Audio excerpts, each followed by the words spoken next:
I stood on the sand of the sea, and I saw a beast rising up out of the sea, having 7 heads and 10 horns, and on his horns 10 crowns, and on his heads a blasphemous name.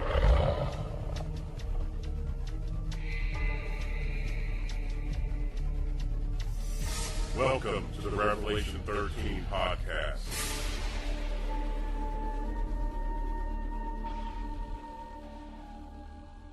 There are points in this world which hold a key to a secret, a key to a mystery, a key to the unknown. Come with us as we unlock the doorways to these strange places. Hello and welcome to the Revelation 13 podcast. I'm your host, Mike Hoffman. On this show, we're going to look at a place called Coral Castle. This modern place of mystery was built in the 1920s by one small man using techniques unknown to us today, which allowed him to lift rocks that weighed tons. His rock garden still stands today, even after a hit from Hurricane Andrew. It stands as a monument to science, that even in our times, we still have some things that we can learn from the past. Coral Castle was a stone structure created by Latvian-American eccentric Edward Leedskalnin, north of the city of Homestead, Florida, in Miami-Dade County, on intersection US 1 and southwest 157th Avenue. The structure comprises numerous megalithic stones, mostly limestone, formed from coral, each weighing several tons. And I know the area well because I grew up in this area. I actually have seen Coral Castle several times, although I actually never paid to get in. But US 1 is the main drag, and you drive by and you can see it. It's kind of interesting that this place just exists right in the middle of a bustling area like Homestead, between Cutler Ridge and Homestead.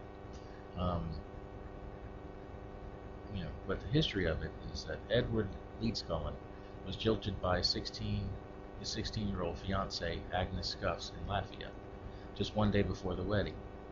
Leaving for America, he came down with allegedly terminal tuberculosis, but spontaneously healed, stating that magnets had some effect on the disease.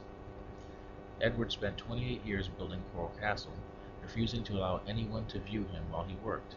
A few teenagers claimed to have witnessed his work, reporting that he had caused the blocks of coral to move like hydrogen balloons. The only tool that Leedskalnin spoke of using was a perpetual motion holder. Leedskalnin originally built the castle with the name Rockgate Park in Florida City, Florida, around 1923. He purchased the land from Reuben Moser, whose wife helped assist him when he had a very bad bout of tuberculosis. And there goes to show you something about the old days compared to now, that they would help anybody with tuberculosis, a stranger, which he was at the time. It's remarkable.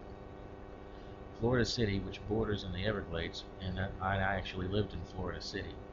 At times I lived in Florida City and in the Bryan area, which is next to Cutler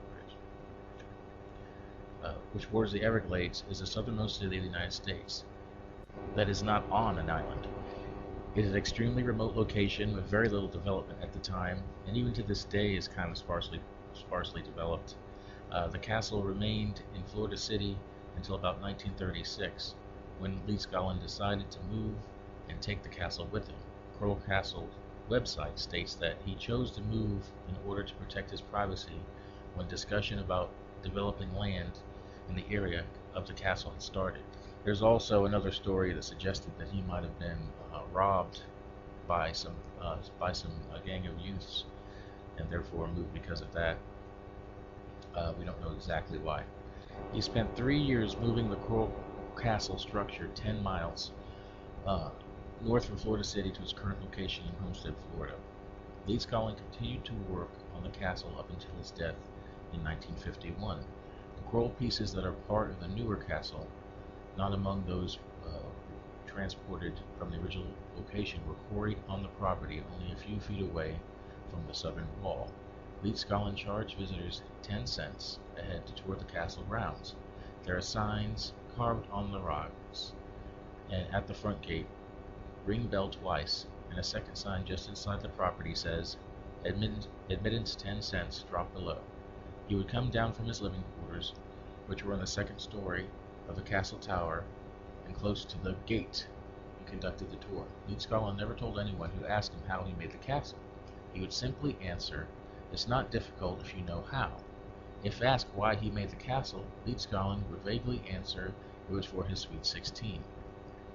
When Leeds Garland became ill in December of 1951, he put a sign on the door on the front gate, going to the hospital, and then took the bus to Miami Hospital. The doctors discovered Leeds Garland was suffering from malnutrition, and he died in the hospital 3 days later. When the property was being investigated, $3,500 was found from among Leeds Garland's personal belongings. Leeds Garland had made this income from conducting tours, selling pamphlets about various subjects, including magnetic currents, and the sale of the portion of his 10-acre property for the construction of US 1. Having no will, the castle became the property of his closest living relative in America, a nephew from Michigan named Harry. The Coral Castle website reports that the nephew, who was in poor health, and he sold the castle to an Illinois family in 1953. However, the story differs from the obituary of the former Coral Castle owner, Julius Levin, a retired jeweler from Chicago, Illinois. The obituary states Levin had purchased the land from the state of Florida in 1952 and may not have been aware that a castle had even existed on the land. The new owners changed the name Rockgate Park to Coral Castle and turned it into a tourist attraction. And in January 1981, Levin sold the castle to the Coral Castle Incorporated for $175,000, and they remain the owners today. In 1984, the National Register of Historic Places added Rockgate, also known as Coral Castle, to its list of historic places. Now, the grounds of the castle consist of 1,100 tons of stones found in the forms of walls, carvings, furniture, and a castle tower. While commonly referred to as being made up of coral, is actually made of oolite, also known as oolitic limestone.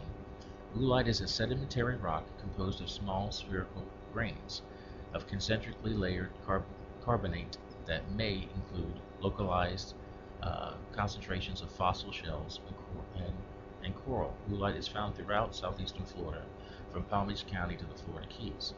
Oolite is often found beneath only several inches of topsoil, such as at the Coral Castle site. And that's true because I've lived in those places, and that parts of the ground are rock hard because the coral is just there, right under the soil. And I remembered we'd like to dig around it because sometimes you can see little fossil shells like that it mentions in there. The stones are fastened together without any mortar, and they are simply set on top of each other using their immense weight to keep them together. However, the craftsmanship detail is so skillful that the stones are connected with such precision that no light passes through the joints. The 8-foot-tall vertical stones that make up the perimeter will have a uniform height, even with the passage of decades and a direct hit on August 24, 1992, by Hurricane Andrew.